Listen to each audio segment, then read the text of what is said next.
you vestibulo-ocular reflex, vestibulo-spinal reflex, vestibulo-colic reflex. Vestibulo-ocular is something related to eyes.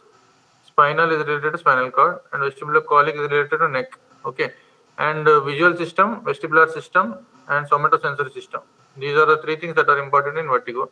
Whenever there is a problem at the level of eyes, you have to look for ptosis, reduced pupillary reactivity. So ptosis, as you know, levator palpebrae superioris, reduced pupillary reactivity, as you know.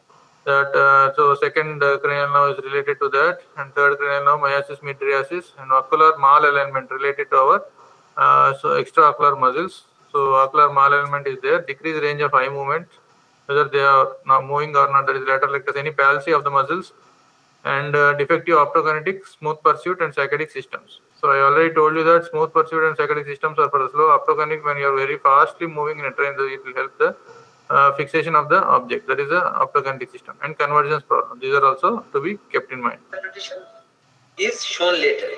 Though the cranial nerve tests assess some of the eye functions, yet quite a few of the eye disorders relevant to the vestibular system is not covered by the cranial nerve tests. So you should have a basic idea of how to examine the cranial nerve. So all the cranial nerves, whether it is ENT or ophthalmology or whether it is gynec or whether it is medicine, anything, you should have a basic idea of how to examine the cranial nerves, and especially eye movements that is relevant to this particular vestibular system. Every person should have a basic idea of how to examine the cranial nerves. Because of these 12 pairs of cranial nerves, there are many things happening in the head and neck region and in the body also. So brain is connected to external things by means of this cranial nerves, as we know that. Measurement of disorders relevant to the balance system. The patient holds the head tilted at an angle. In paresis of one eye, the patient usually keeps the head tilted to the other side. So superior oblique of the left side, for example, there, the other side is the head tilt, that is the compensated. So other side head tilt. So depression, therefore it helps in doing that. So opposite side, if you do that, then that is compensated. So superior oblique palsy leads to opposite side. The other people, please kindly mute yourself. Madam, you can mute.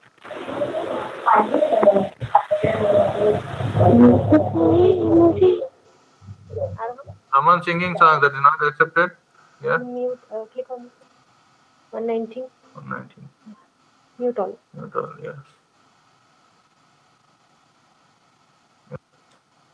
So we are trying to see that. So head tilt is on the opposite side. So as you could see.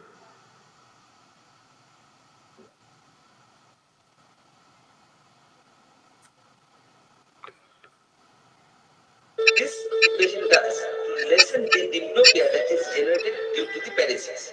Peripheral vestibular lesions and lower frontomedullary lesions also cause a head tilt towards the side of the lesion. That is an ipsiversive tilt. So vestibular lesions, anything is there, it is almost towards the same side. As you could see that even the head tilt is also on the same side. In unilateral pontomesencephalic brainstem lesions, that is in the more rostral lesions, for example, those in the medial longitudinal fascicularis, the head tilt is controversial. So MLF lesion, that is related to vestibulo-ocular reflex. So vestibulo-ocular reflex is related to medial longitudinal fasciculus, I told you. So the head tilt will be controversial, that is the opposite side. So vestibular lesions will be same side, MLF lesions controversial side, superior oblique muscle of one side will lead to head tilt of the opposite side. That is towards the side opposite to the side of the lesion.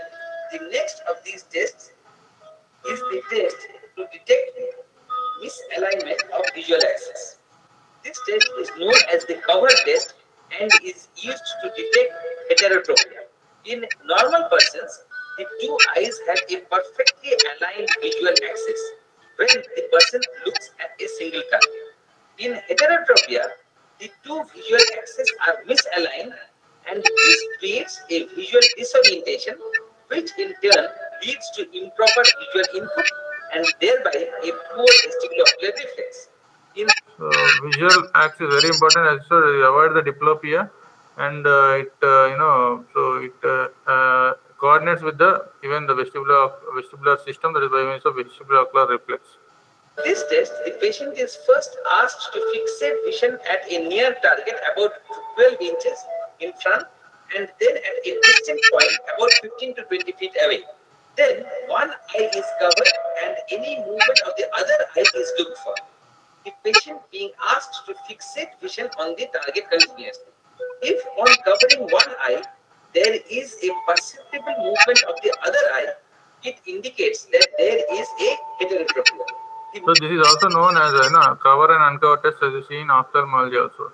So the link between this, the muscles, and then the link between this vestibulocular system will be noted by this cover and uncover test, whether there is squint. So whether there is squint that is present, which can be elicited by doing this test, can be seen. Movement in the other eye occurs because the other eye tries to realign and fixate the vision on the target. Test for smooth pursuit. This test evaluates the smooth pursuit system. So what are the smooth pursuits actually? Smooth pursuits are the one which help the images of the smoothly moving objects on the fovea of the retina to prevent any retinal sleep. Smooth pursuits, smoothly moving, not very rapidly moving. I already told you, optokinetic nystagmus helps for rapidly moving, but smoothly moving ones, they will be helped by means of the smooth pursuits. These are the movements of the eyeballs, nothing but saccades, smooth pursuits, nystagmus, all these are movements of the eyeballs. So you should keep it in mind. Smooth pursuit for slow movements. Clinical. The function of the smooth pursuit system is to keep the image of smoothly moving objects in the fovea and prevent any retinal slip. Many central nervous system structures are involved in the functioning of the smooth pursuit system. Disorders in the cerebellum and vestibular nuclei. So cerebellum, vestibular nuclei, oculomotor nuclei, dorsolateral pontine nuclei, medial longitudinal fasciculus. This medial longitudinal fasciculus is meant for the nystagmus, as we know that. I have already seen that MLF, we have been telling that. Okay. Next, visual cortex. All these are related to this smooth pursuit disorders. The oculomotor nuclei, the dorsolateral pontine nuclei, the medial longitudinal fasciculus, the visual cortex, and certain other structures can cause abnormalities in the smooth pursuit system. The functional integrity of the smooth pursuit system is tested by asking the patient to keep the head fixed and visually track an object. For example, as is shown here, the tip of the examiner's finger, which is moving slowly about 18 inches in front of the patient at a speed of say about 15 to 20 degrees per second. The test is done by moving the target 4-5 times in the horizontal axis and 4-5 times in the vertical axis. Normally, the eyes of the patient should follow the movement of the target very smoothly and completely. But if the eye... So as you could see, he is moving very slowly. Sir is moving very slowly. Smooth pursuits. So slow moving objects to keep it on fovea at almost like distance which is nearly which is very much near, where it's not very far. He is putting the finger and then moving it 20 degrees like that. So movement is judged. There is some corrective circuits. That is, if the eyes fail to follow the target smoothly and lags behind, then tries to catch up with the moving target, it is suggestive of a defective smooth pursuit system. So these are called as corrective saccades, okay, or catch-up saccades. Corrective saccades or catch-up saccades. Normally they will be moving slowly, but they are defective means they are trying to have a jerk and trying to catch up. So defect in the smooth pursuit system, where we could see all those things in the previous slide, that those are the things that are involved. The finding of a defective smooth pursuit system has a non-specific localization value and just indicates that there. So smooth pursuits, if they are defective, it is a CNS disorder. It's not a peripheral vestibular disorder, as we know. CNS disorder. Smooth pursuits, they are problem in the CNS only. It's not a peripheral one. But you cannot just localize. If smooth pursuits are problematic, this is a lesion, you cannot localize. The disorder in the central nervous system. Vergence test. This vergence test assesses defects in convergence mechanism, which is a very important function of the visual system. The examiner holds his index finger 18 inches in front of the patient's eyes. The patient is asked to fixate his vision on the tip of the examiner's finger, and the examiner slowly brings the finger towards the bridge of the nose of the patient. In a normal person, this is expected to elicit three changes. That is, the eyes of the patient converge towards the midline, the pupils are constricted, and there is accommodation for near vision. This is known as the near vision trap. So as you know, this is almost like accommodation reflex. You are all testing like this only, so you are coming nearer and going further. Accommodation If reflex. all the three responses do not take place, a Vergen's defect is diagnosed. So first one was smooth pursuits, next Vergen. Now it is a saccadic test, saccades. As you could see, what is the function of saccadic system? Keeps the images in the periphery of the visual field fixed on the fovea, prevent the retinal slip. So you can say that saccades prevent the retinal slip. Saccades prevent the retinal slip. Okay, saccades prevent the retinal slip. And previously smooth pursuits, they put the image on the fovea. So these are preventing the retinal slip, and those were helps us in seeing the on the fovea. Okay, these are saccades. Those were smooth pursuits. The function of the saccade system is to keep images in the periphery of the visual field, fixed in the fovea, and prevent any retinal slip of these images. This is achieved by a complex eye and head movement and is very important part of the visual system. The saccadic system is tested by asking the patient to look first at visual targets held about 2 feet away. So as you could see, so previously we were testing the smooth pursuit just by like as if we elicit for the nystagmus. For nystagmus also you fix the head and then move it like this, and even for smooth pursuit you move it like this. But whereas saccades, it's just like umpire saying sixer. Okay, umpire saying sixer. You could see just you close this one and open this one, close this one and open this one. This becomes the test for the saccades. On the patient's eyes, and then back and forth between the two visual targets, which are held about 60 to 70 degrees away in the horizontal and vertical axis. The patient is instructed to keep the head fixed and just move the eyes to fixate on the visual targets. The examiner looks for smoothness of the eye movements, the accuracy of fixation on the visual target without any to and fro movement or any oscillation, the velocity of the eye movements, and the conjugation and initiation time of the movement executed by the eye. Brainstem lesions, for example, those involving the paramedian pontine reticular formation of the ipsilateral side, cause slowing of horizontal saccades, and those involving the medial longitudinal fasciculus in the midbrain cause slowing of the vertical saccades. Saccadic abnormalities are also found in cerebellar lesions or lesions involving the cerebellar pathways. As you could see here, medial longitudinal fasciculus is involved. They help in the slowing of vertical saccades. Paramedian pontine reticular formation, they help in horizontal saccades. Okay, there is a problem in this, then there is a problem at the paramedian pontine reticular formation. If the vertical saccades are problematic, so that is medial longitudinal fasciculus is problematic. So saccadic abnormalities are also seen in cerebellar lesions. So these are all not like specific. They cannot be specifically diagnosing a region, but they can just say that there is some amount of central nervous system problem. Abnormalities in the saccadic system should be recognized as a sign of CNS lesion and are a cause for balance disorders. The vestibular system is connected to the eyes by the vestibulo-ocular reflex system. The tonic activity of the extraocular muscles is controlled by the vestibular system.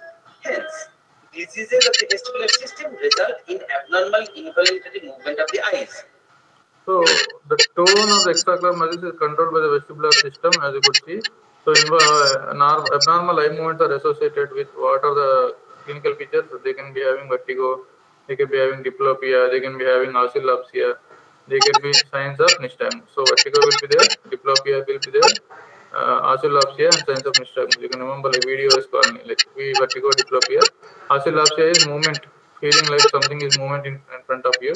Signs of nystagmus is you are eliciting the movement of the eyeballs, and then there is jerky component, irregular component, or pendular component. So jerky is present in the case of ear problems, irregular is present in the case of central nervous system problems, and then pendular is present in the case of ophthalmology problem, more commonly as I already told you.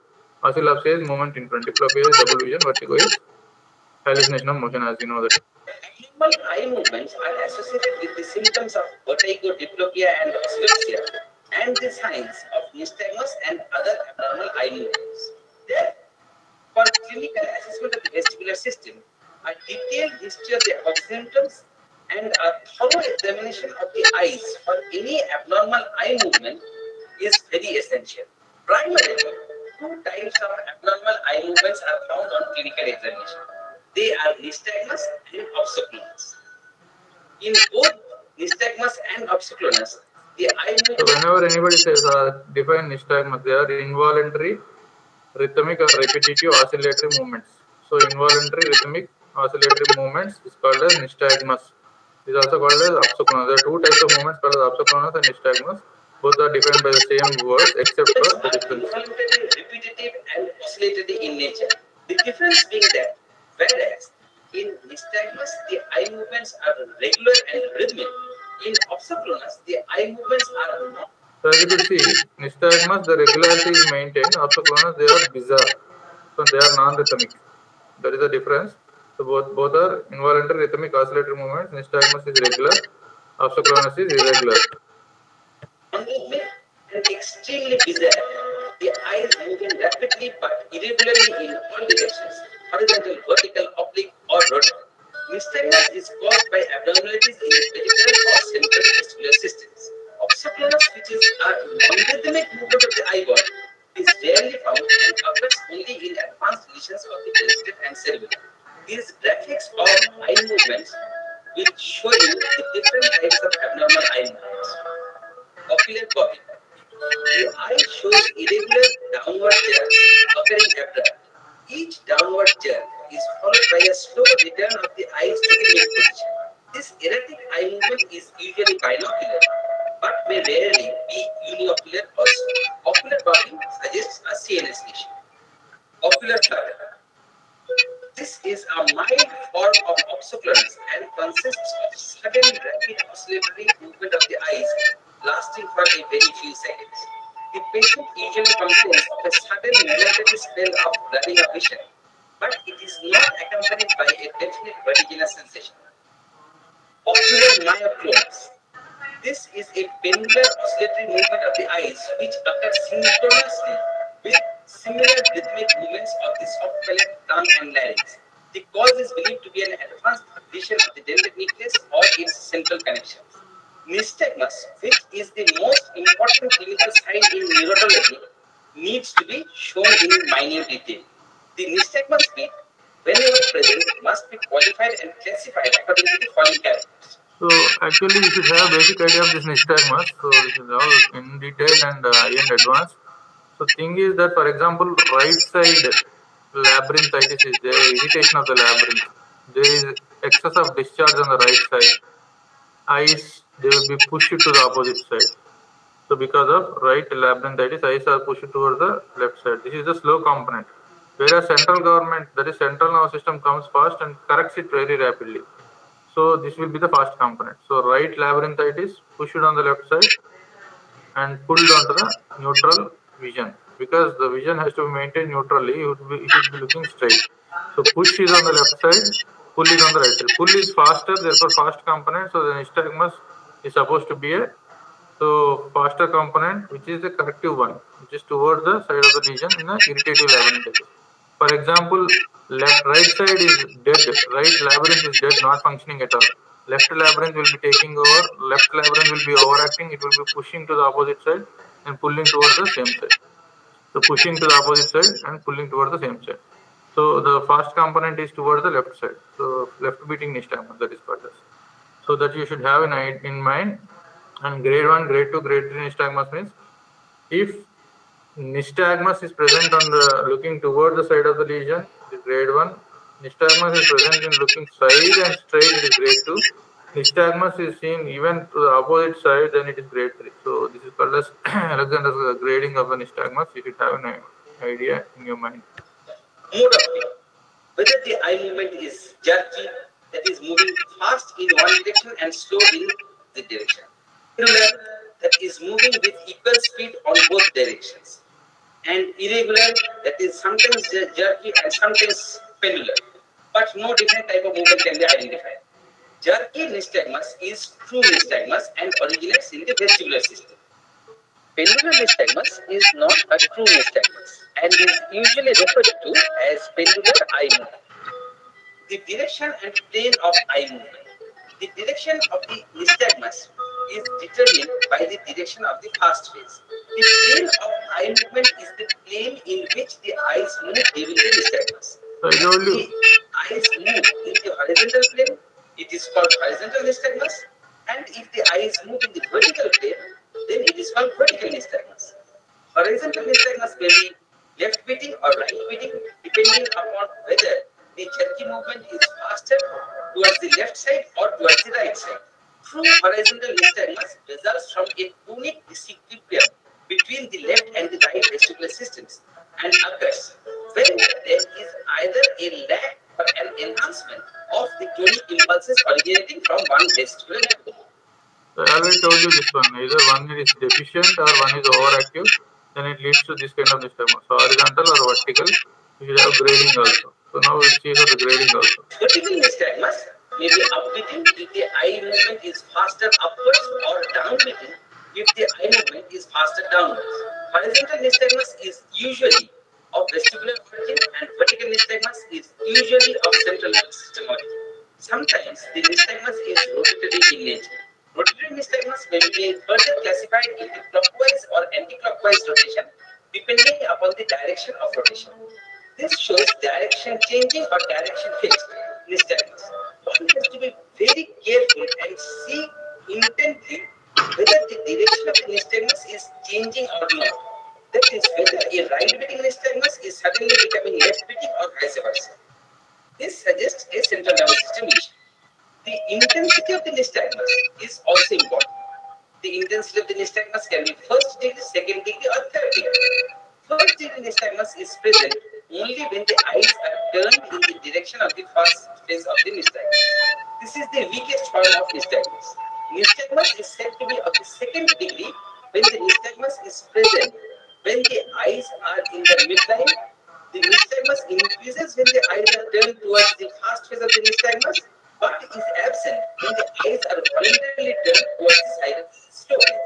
This means that if a left-beating nystagmus is present, the nystagmus will be termed as second degree if the nystagmus is present when the eyes are in the midline, when the eyes are turned towards the left side. But the nystagmus is absent if the eyes are turned towards the right side. In third degree nystagmus, the nystagmus is present in all three eye positions. That is, when the eyes are in the midline, the nystagmus increases slightly when the eyes are turned towards the side of the fast phase, but the nystagmus is also present when the eyes are turned towards the direction of the slow phase. In the above example, for the nystagmus to be third degree, the left-beating nystagmus would have to be present when the eyes are in the midline. When the eyes are turned to the left side, the nystagmus will increase, and when the eyes are turned to the right side, the left-beating nystagmus will be there, but its intensity will be slightly lesser. Third-degree nystagmus is the most intense nystagmus. In acute unilateral labyrinthine failure, initially there is severe vertigo accompanied by third-degree nystagmus. As the nystagmus regresses, the nystagmus becomes second degree and then first degree. Next, when the nystagmus regresses still further, no nystagmus is visible with the eyes open. But ENG or through Frenzel's glasses, the nystagmus is obtained when optic fixation is removed. Temperature of the nystagmus beat is also important. The nystagmus will be qualified as large amplitude, small amplitude, or medium amplitude depending upon the excursion of the eyeball during the nystagmus. The effect of optic fixation on the nystagmus. Any horizontal nystagmus generated by a peripheral vestibular pathology will decrease in intensity on optic fixation. That is, when the eyes are open and the eyes are fixating on any object of interest, but will increase in intensity when the eyes are closed. That is, when the optic fixation is withdrawn. A nystagmus generated by a central vestibular pathology often, but not always, increases in intensity when the eyes are open, that is, with optic fixation, and decreases in intensity when the eyes are closed. This is just the opposite of a peripheral vestibular lesion. So, for differentiating between a central and peripheral vestibular lesion, it is important that the clinician finds out whether the horizontal nystagmus is increasing or decreasing in intensity when there is optic fixation, that is, when the eyes are open and fixating on an object. This is best ascertained by the ENG test, which is a test that can record nystagmus both with eyes closed as well as with eyes open. Monocular nystagmus. In monocular nystagmus, the nystagmus is present only in one. So whenever a patient with the BPPV comes to you and you are doing some maneuver and then patient is having vertigo, you are just cleaning the external artery canal and patient is having vertigo by cold opposite warm same sensation, you should ask the patient to see the distant object. If he sees a distant object and fixes at it, then nystagmus and vertigo sensation all decrease.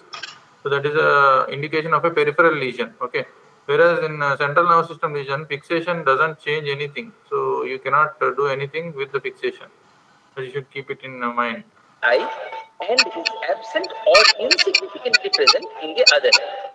This suggests a lesion in the central nervous system, namely intranuclear ophthalmoplegia occurring as a result of brain stem pathology involving the medial longitudinal fasciculus between the oculomotor nucleus on one side and the abducent nerve nuclei on the other side.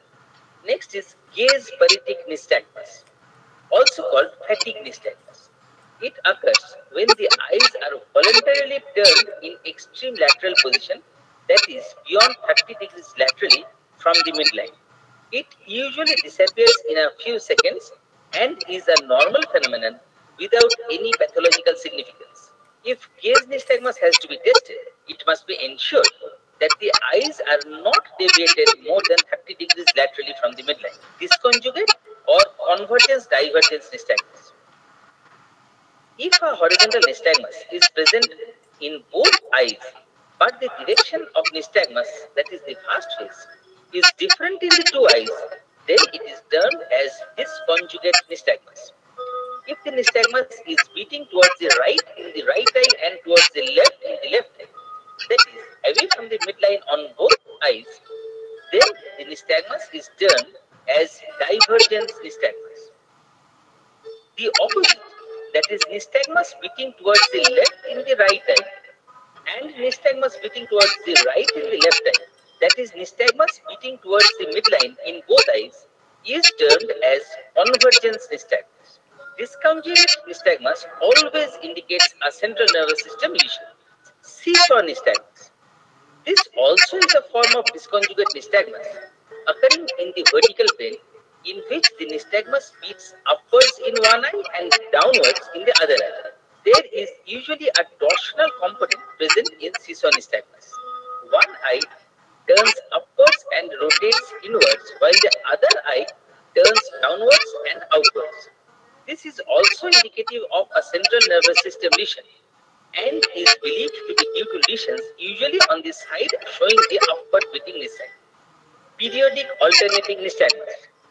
This is a rare form of horizontal nystagmus in which the nystagmus beats to one side for 1 or 2 minutes, then disappears temporarily for some time, usually half a minute or so, and then again reappears, but this time beats in the opposite direction. On each occasion, the nystagmus starts to beat weakly in one direction, builds to a crescendo, gradually declines, and then finally stops. This is indicative of a central nervous system lesion believed by some authorities to be in the cerebellomedullary region and is occasionally seen after encephalitis, ischemia of the brainstem region, etc. Rarely, it may be congenital also. Vertically downbeating nystagmus.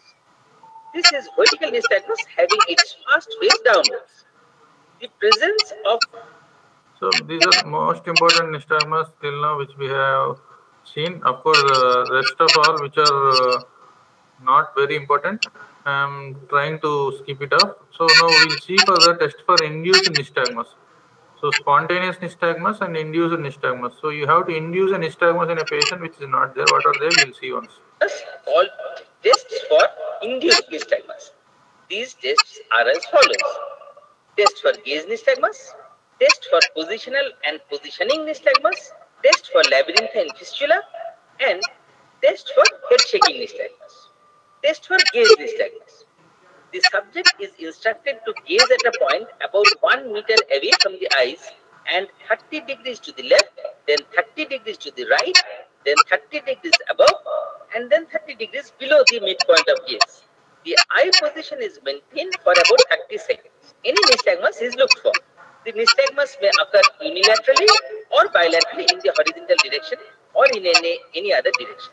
While looking for nystagmus in the 30-degree lateral position of gaze, care must be taken to ensure that the eyes are not gazing at a point more than 30 degrees away, because beyond 30 degrees, some nystagmus may appear even in normal subjects, which is known as gaze paretic nystagmus and is non-pathological. Gaze nystagmus due to central vestibular lesions beats towards the side of the lesion. That is, a left beating gaze nystagmus in the left lateral position of gaze will be obtained in a left-sided brainstem or cerebellar lesion. Sometimes a rotatory component is present in gaze nystagmus. This suggests the possibility of a brainstem lesion involving the vestibular nuclei. Bilateral gaze nystagmus is very often due to drugs like barbiturates, alcohol, or some anticonvulsant drugs.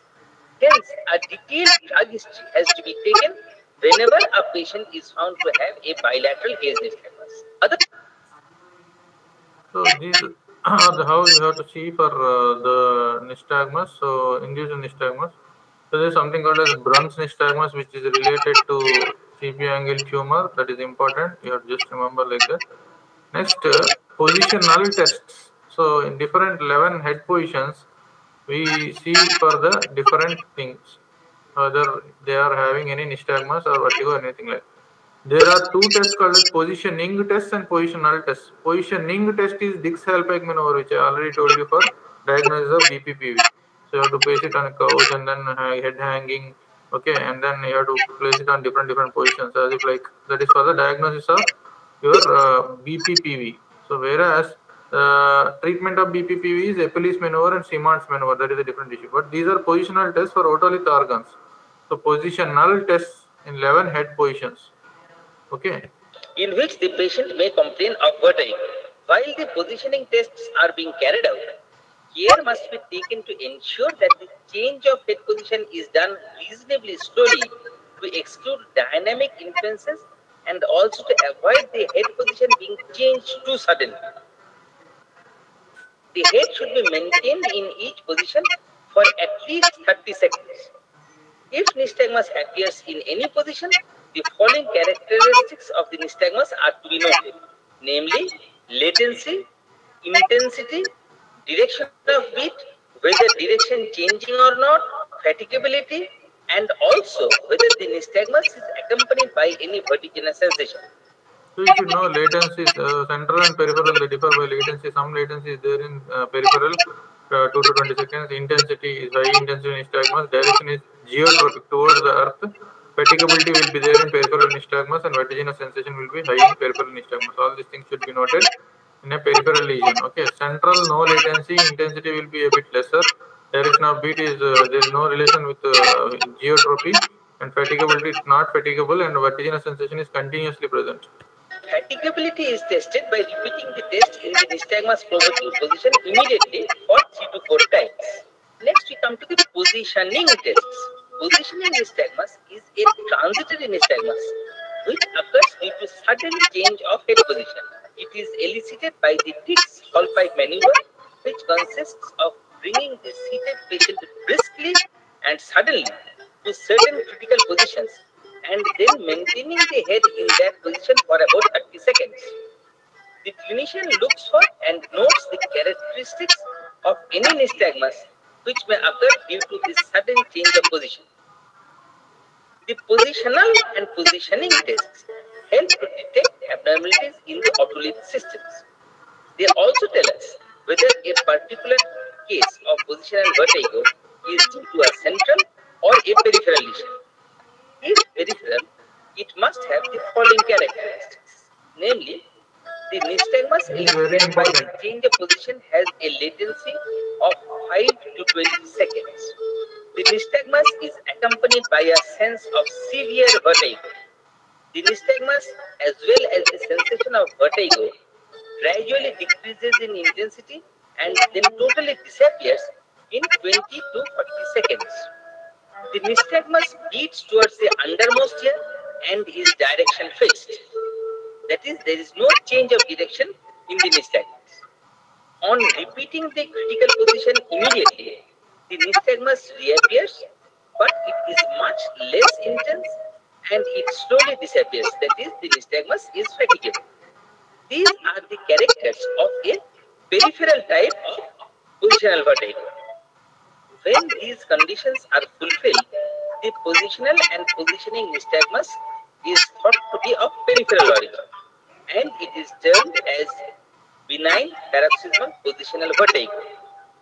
If not, that is, if the positional nystagmus does not have a latent period, is direction changing, not accompanied by an appreciable sensation of vertigo, and is not fatigable, then it is thought to be of central origin, and this paroxysmal positional vertigo is termed as central paroxysmal positional vertigo. Otolith disorders are characterized not only by positional vertigo but also by a loss of sensation of upright body posture, and the patient has strange feelings of disorientation and instability. The subjective visual vertical test evaluates the otolith function of. So otolith functions, what are the otolith functions? Actually utricle and saccule related things. I told you about the calcium carbonate stones that are there.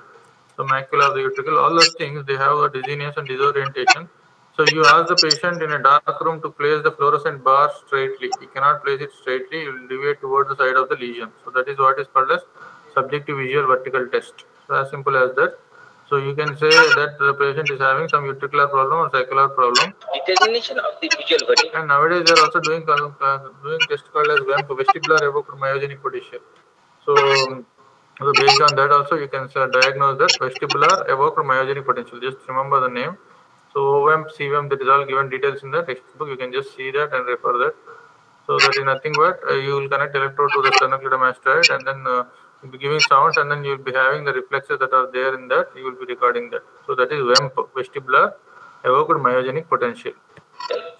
In this test, which is not shown over here, the patient is placed in a completely dark room and then asked to orient a fluorescent bar once horizontally and once vertically.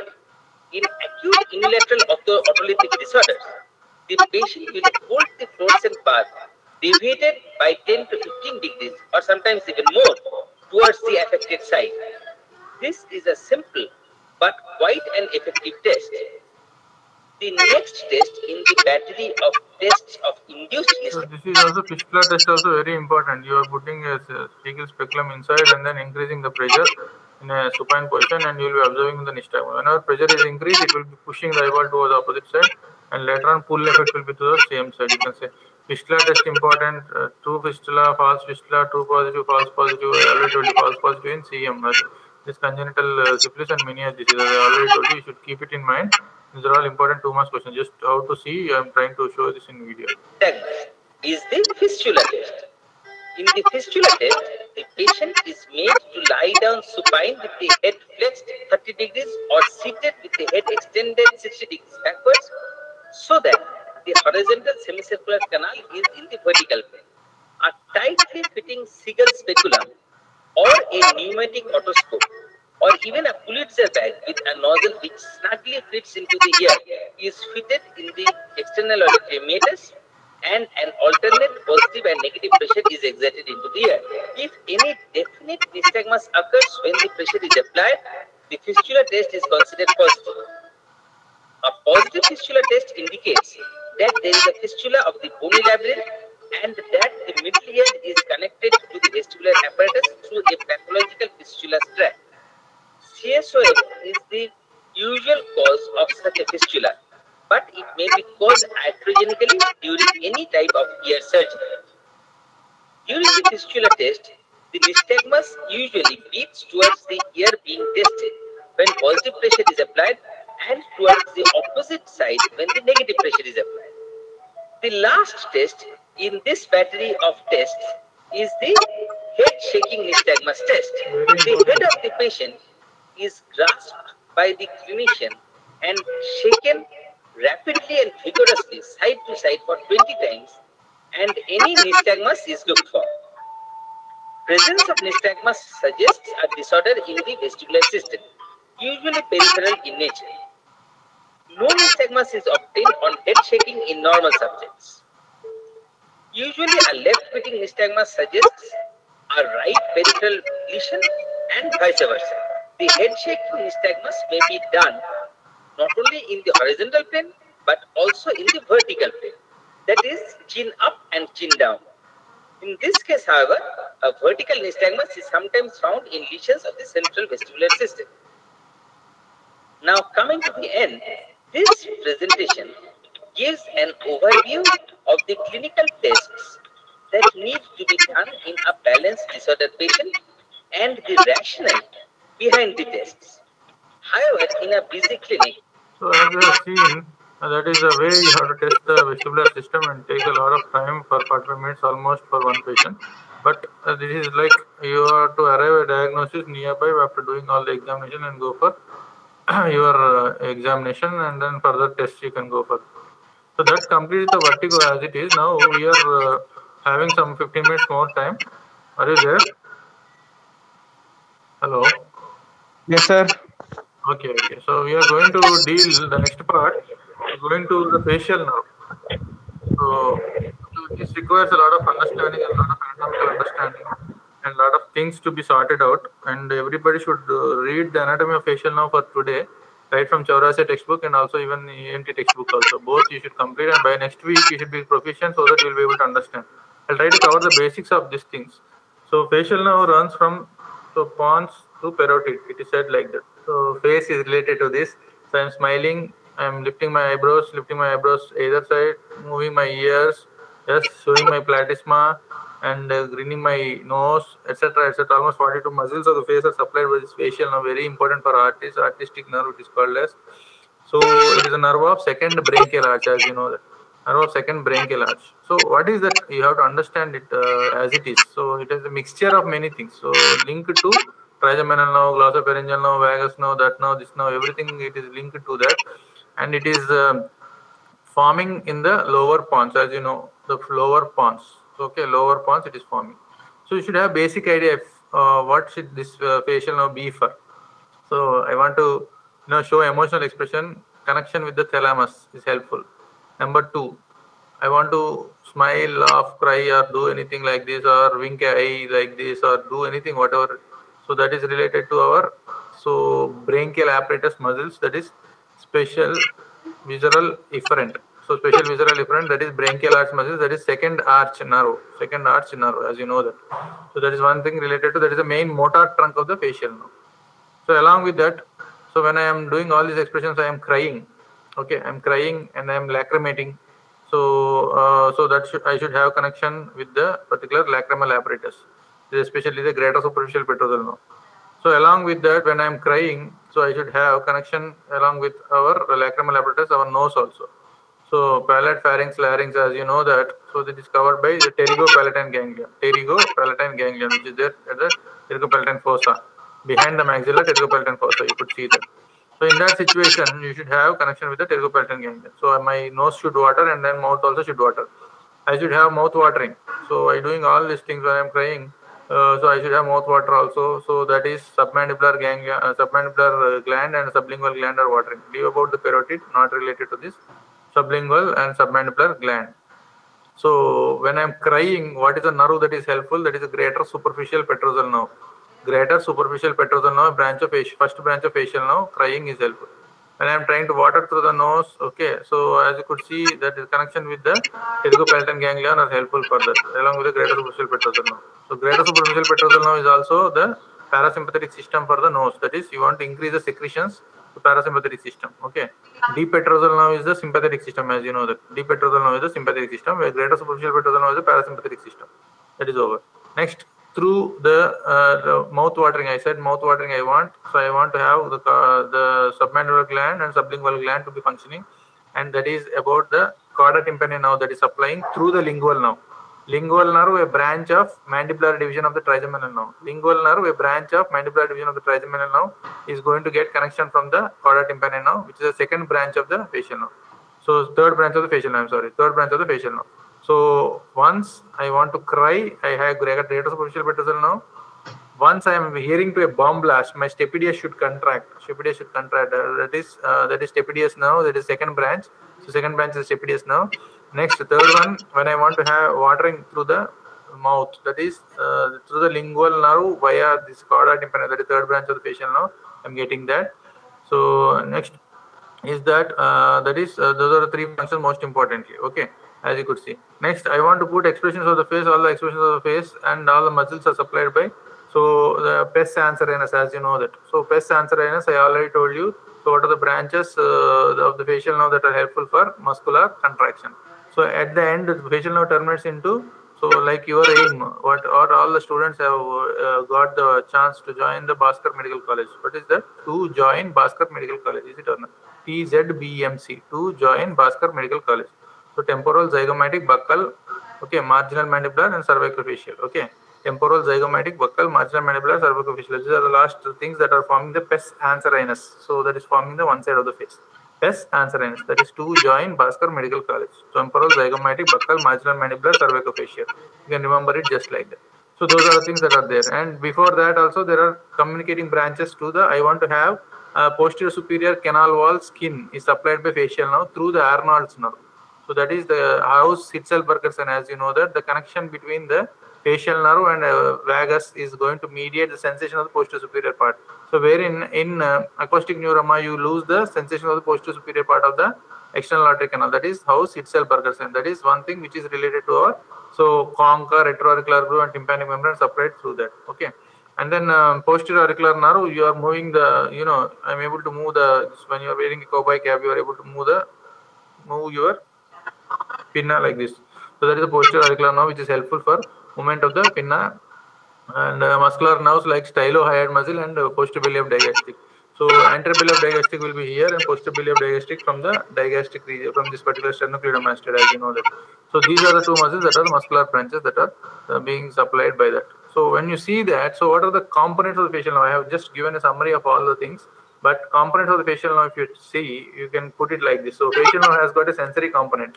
What is the sensory component? That is nerve of Risberg, which is separate. Nerve of Risberg is separate in the lower pons only, anterior part it is going to form. Nerve of Risberg. Are you able to see my hand? So are you able to see my hand? Nerve of Risberg. Yes or no? Yes or no? So this is the nerve of Risberg, as you could see.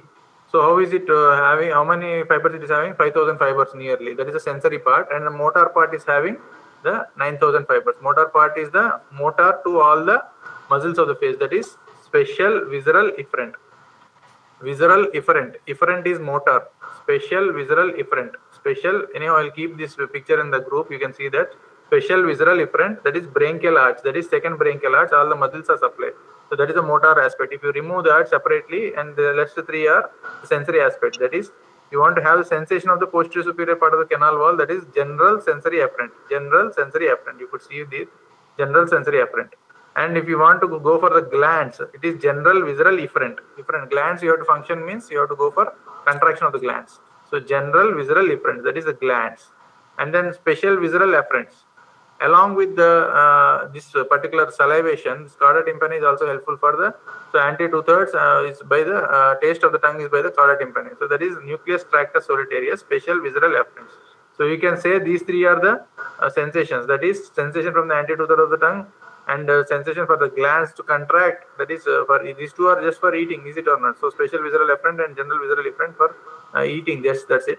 And then sensation of posterior superior part of the canal wall, and you know, this particular tactic sensation from the facial muscles also from this general sensory afferent. So GSA. All these form the nerve of Risberg, which is separate nerve along with the facial nerve. So once you have this concept, that is special visceral efferents is the branchial apparatus muscles. If you have this concept, you can just see that. I already told you these components functional. SVE is BA, that is branchial apparatus. GVE, as you could see, is the glands. So general visceral efferents is the glands, and special visceral efferents. So special visceral efferents. Special, why they are special? They are not present everywhere. Only head and neck they are present. Visceral, why they are related to tongue? Afferent, that is related to taste. So special visceral afferent. Nucleus tractus solitarius is the so at the end destination for this, the medulla oblongata. So special visceral afferents, taste fibers, cauda tympani. General somatic afferent. General, that is skin is present all over, therefore it is called as general. Somatic related to body, and afferent is related to sensory. So that is related to the sensory nerve that is there. That is the sensation of the posterior superior part of the canal wall. Are you able to see that these are all related to that? And then SVE is branchial apparatus, that is muscles of facial expression. Special visceral efferents, branchial apparatus, muscles of facial expression. So once if you have this idea, the facial nerve is there in the lower pons. From the pontomedullary junction it comes out, and then 8th nerve also nearer to that, and 6th nerve also nearer to that. So as you could see, the superior salivatory nucleus is related to our crying. Is it or not? Superior salivatory nucleus is related to our crying. I told you lacrimation, greater superficial petrosal now. Okay, that is related to that, and lacrimator nucleus is also present in this, so it is related to our particular parotid gland. Okay, and abducens nucleus is also nearer. This facial nerve nucleus that is there, that is the cortical fibers that are formed related to face. They come and relate to the facial nerve nucleus. Okay. So facial nerve nucleus, that is cortical fibers, they come and relate the facial nerve nucleus, and then they turn around the sixth nerve nucleus, that is neurobiotaxis. It is called as neurobiotaxis. Turn around, and then different fibers, as I already told you.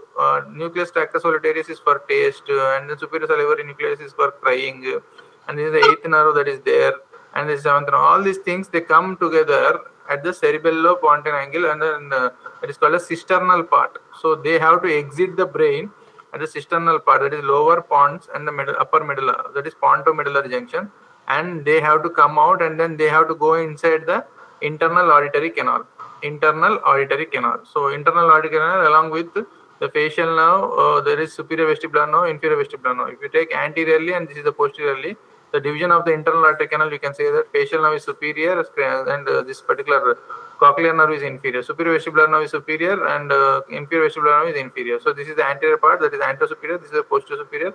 This is the anterior inferior and posterior inferior. You have to draw a line like this, and this is called as a Bill's bar. This particular line which is falling vertically is called as Bill's bar. This is the partition between the facial nerve and superior vestibular nerve. As you know, that acoustic neuroma is more commonly formed in this inferior vestibular nerve. And then posteriorly, you could see the superior vestibular nerve and inferior vestibular nerve. I hope you are able to follow this. And in this situation, it runs laterally, and it forms the geniculate ganglion, that is the first genu, and then runs posteriorly and forms the second genu, and runs down towards the stylomastoid foramen. It has to come towards this to join the BMC, that is to join Bhaskar Medical College, that is temporal, zygomatic, buccal, marginal mandibular, and cervical. So these are the things that are there. Along with that, it gives a greater superficial petrosal nerve for this lacrimation, and then a nerve to stapedius here, and then you could see the chorda tympani nerve for joins the lingual nerve for taste, and then rest all other muscles which we will go into see. So this is one gross overview of the facial nerve. So once you take the branches of this, so I'll try to have a paper model. I hope you are able to see or not. Anyhow, I'll try to convey it through the this particular group. So it has got almost 5 parts, you can say. C is cisternal part, that is there nearer to the brain. M is the meatal part, that is internal artery meatus, enter the temporal bone. And L is the labyrinthine part. And then next T is the tympanic part. You say this is the T is the tympanic part, and V is the vertical part that you could see, and these are the final branches, as you could see. I will try to explain it in this. So cisternal part 15 millimeters long, and then meatal part 10 millimeters long. Labyrinthine part is 4 millimeters long. And tympanic part is the horizontal part, as you could see. Horizontal part, it is 11 millimeters long, and vertical part is almost 13 millimeters long, and it exits from the stylomastoid foramen. This is the stylomastoid foramen, comes out of this. So when you take this, so this as a one, so narrowest and the shortest being the labyrinthine part. So this is the narrowest and the shortest part. This is the labyrinthine part, as you could see over here. After that, it runs backwards. For example, this is the right facial nerve of mine. So runs backwards, and it forms the transverse part. So wherein it looks, it is aligned like this. So labyrinthine part is the narrowest and shortest part, and after that it forms something called a geniculate ganglion. This is a geniculate ganglion which you are able to see here. This is a geniculate ganglion, and it gives a greater superficial petrosal nerve. This is the greater superficial petrosal nerve. And then this is the transverse part that is running backwards. So from some brain, it is going laterally, and it is forming a geniculate ganglion, and it is going backwards. It is forming a transverse part. This is the transverse part. And then once again, it is taking a second genu, it is forming a vertical part. So from this particular geniculate ganglion, this is the greater superficial petrosal nerve, which I am trying to show it over here. And this is the transverse part. Below the transverse part will be your stapes foot plate. And above the transverse part will be your lateral semicircular canal. And medial to the vertical part will be your posterior semicircular canal. So you could see, so above the transverse part is your lateral semicircular canal, below the transverse part is your stapes foot plate, and once again it goes for the second genu, bends behind, and this is the pyramid. As you could see, this part is the pyramid. As you could see, at that level only it gives rise to nerve to stapedius. This is a nerve to stapedius which you are able to see. And then 5 millimeters above the stylomastoid, it runs outside the stylomastoid foramen. 5 millimeters above the stylomastoid foramen, it gives rise to chorda tympani now. It gives rise to chorda tympani now, as I already told you. Now to stapedius is stapedius muscle contraction. Greater superficial petrosal now is for the lacrimation. Now to stapedius, stapedial contraction. Chorda tympani is for the taste of the anterior 2/3 of the tongue and also your submandibular sublingual salivary glands. And then it gives the branches to these are the communicating branches like concha, retroauricular groove, and tympanic membrane. This is a communicating branch going for concha, retroauricular groove, and tympanic membrane. And this is the posterior auricular nerve. So posterior auricular nerve, which is giving rise to go for the pinna, and also this conchal ball, posterior auricular nerve for the pinna, and this particular muscles of the this particular pinna.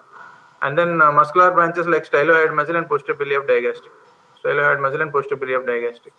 And then it comes out of the stylomastoid foramen. So before that it can give, or even after coming out also it can give any branches. So there is no rule that it should come like that only.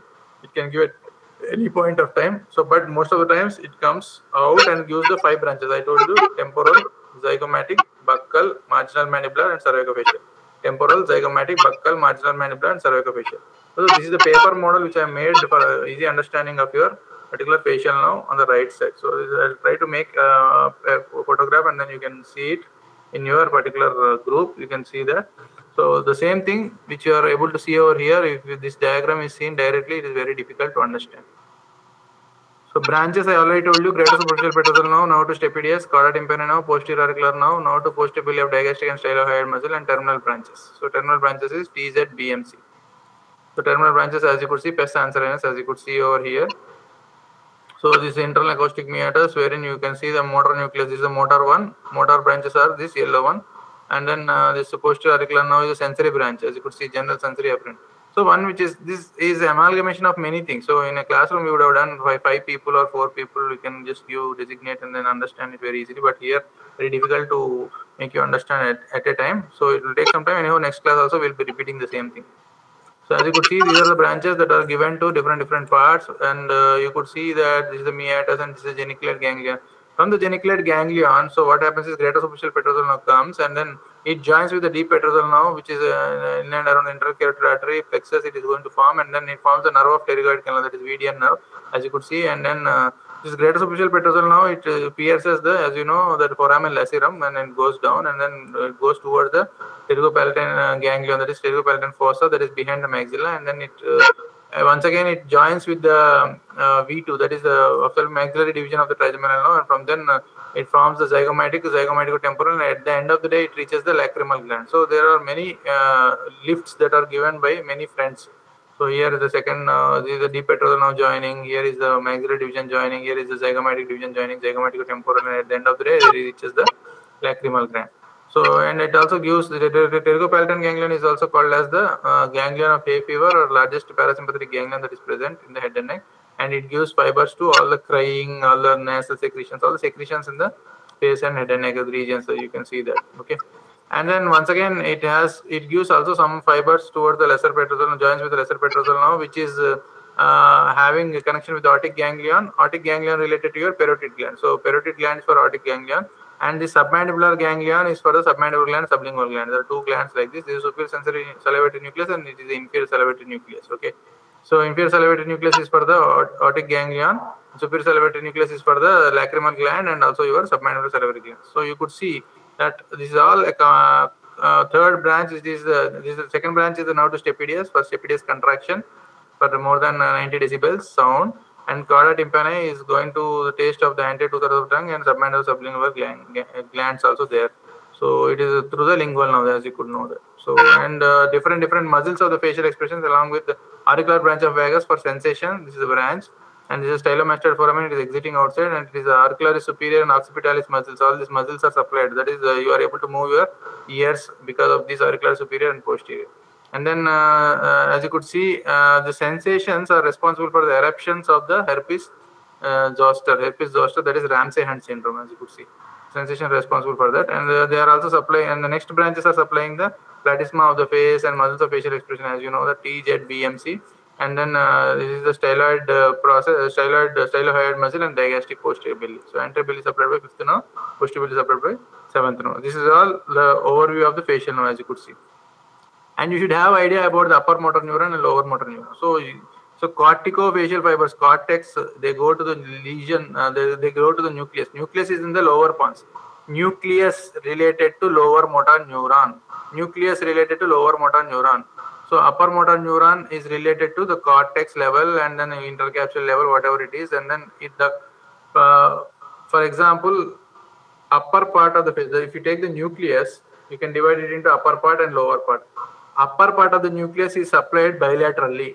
Upper part of the nucleus is supplied bilaterally. Lower part of the nucleus is supplied only unilateral. So in upper motor neuron on the right side, opposite side, lower half of the face is paralyzed. So upper motor neuron on the right side, opposite side, lower half of the face is paralyzed. Why? Because upper half is represented bilaterally. One side gone, also other side is there. Upper motor neuron lesion, opposite side, lower half is paralyzed. So lower motor neuron lesion, entire side, same half is paralyzed. So from the nucleus level, if there is any injury, from the nucleus level, right from that, so nucleus level to down, all the injuries are related to entire side, same half is paralyzed. For example, facial nerve is cut at the parotid region, entire side, same half paralyzed. Facial nerve is cut is at the labyrinthine segment, entire half is paralyzed. Facial nerve is cut at the nuclear level, entire half is paralyzed. So lower motor neuron lesion, entire side, same half paralyzed. Upper motor neuron lesion, opposite sides, lower half of the face paralyzed. Why? Because bilateral representation of the upper half of the face. That you should remember. Diagnostic tests we are going to see in the next class, like Schimmer's, hyperacusis, taste and salivation. So the facial nerve has to be faced. So before this, I request you all to read about the anatomy of facial nerve at least once a day from now till the next class. Okay, that is till Thursday, till Friday. You should read at least 3 or 4 times, then you will be able to understand. And I will try to put this paper model in the group, and you will be able to understand it very easily by taking an understanding of this. Okay. So we will try to deal the facial palsy reasons, and then also what are the ways you treat the facial palsy next hour. We're going to stop the class now. Hello. Yes, sir. Yeah. Got anything? Yes, sir.